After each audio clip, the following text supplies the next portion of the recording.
Boa tarde, eu sou o Marcos, da equipe Electrobrain, e hoje vamos falar um pouco sobre Adam Smith.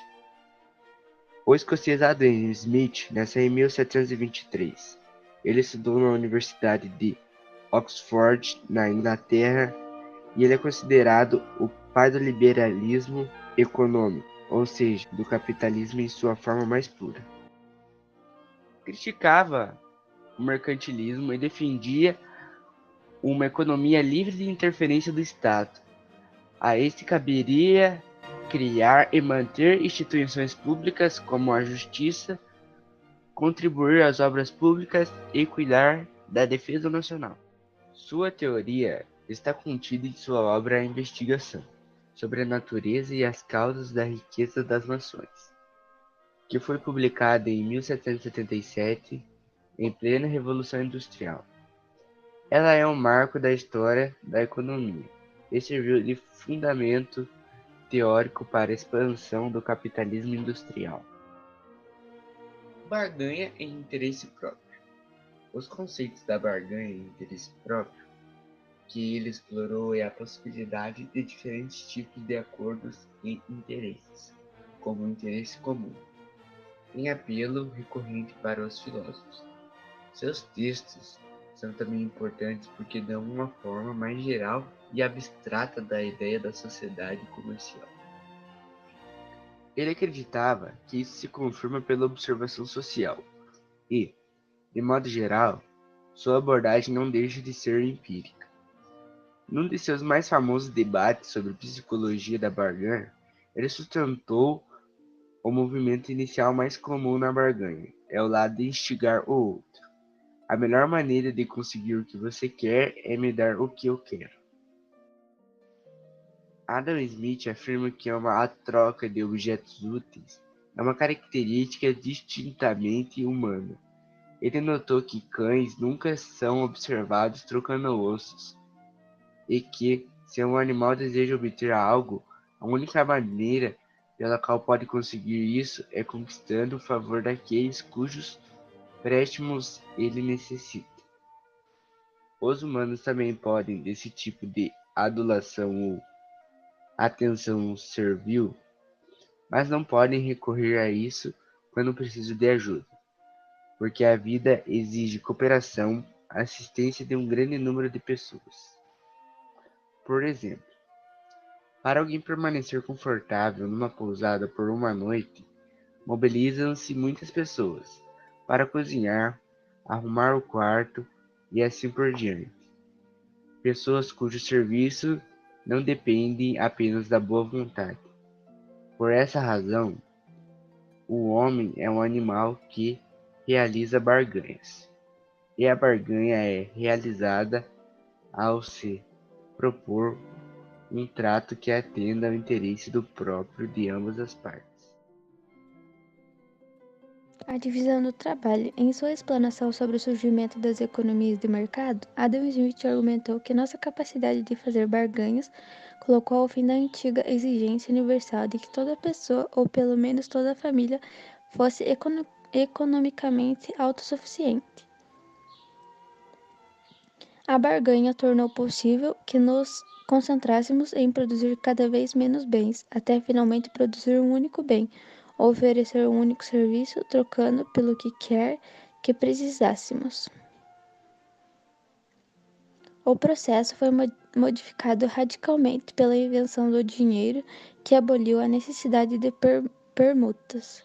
A partir de então, a visão de Adam Smith, somente os incapazes de trabalhar tinham que depender da caridade.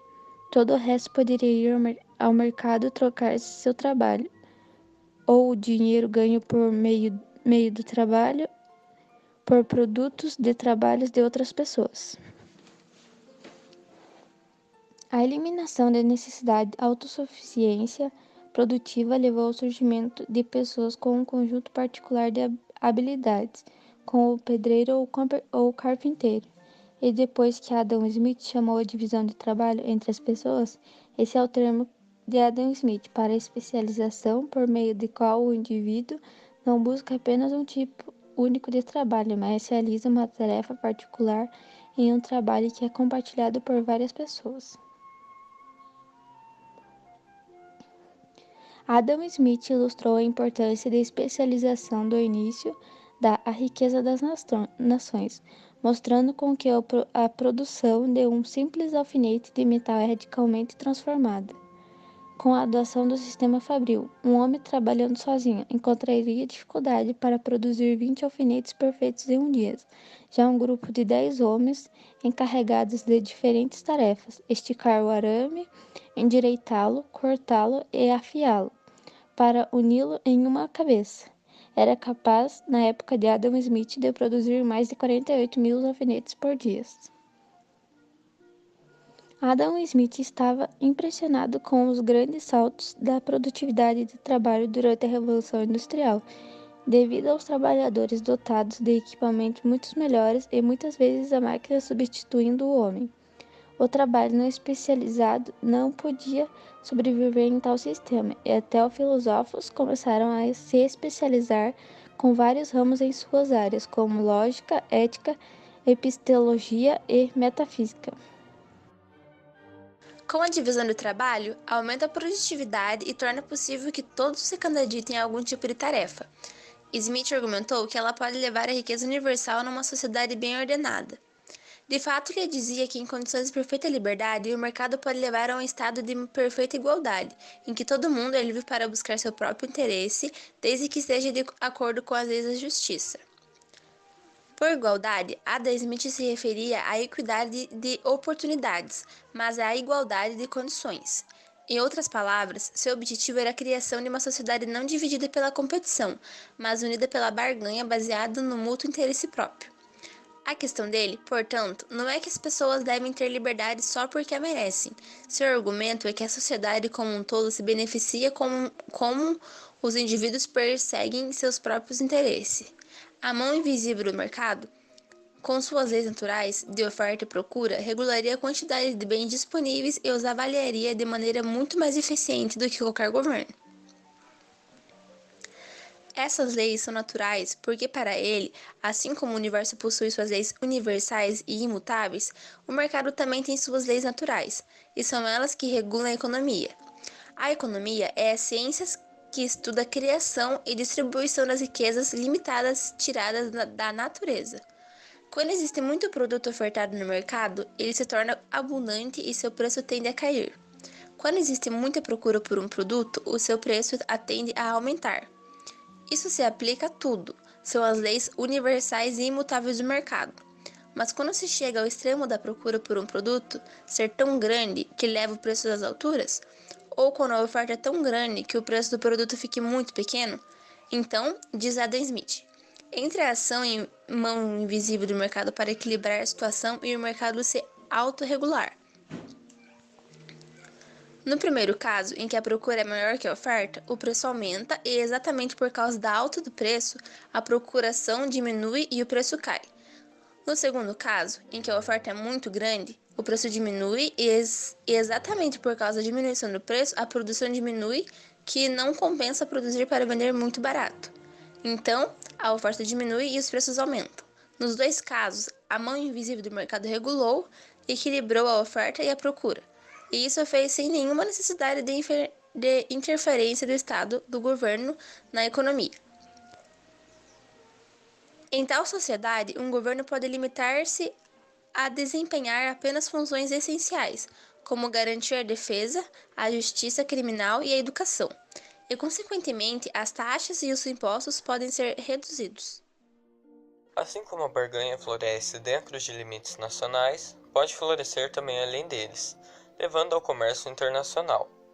Ele reconheceu que havia problemas com a noção de mercado livre, em particular com o problema da remuneração por serviços cada vez mais comuns. Também admitiu que, embora a divisão de trabalho trouxesse enormes benefícios econômicos, o trabalhador repetitivo não apenas é entediante para um trabalhador, como pode destruir um ser humano. Por essa razão, propôs que os governos deveriam restringir a extensão do uso da linha de produção. Inicialmente, sua doutrina de comércio livre e desregulamentado foi vista como revolucionária, não apenas pelo ataque aos privilégios comerciais, agrícolas e aos monopólios existentes, mas também por causa do argumento de que a riqueza de uma nação não depende de reservas em ouro, mais de seu trabalho. A reputação revolucionária de Smith foi favorecida durante o longo debate sobre a natureza da sociedade, que ocorreu após a Revolução Francesa. Assim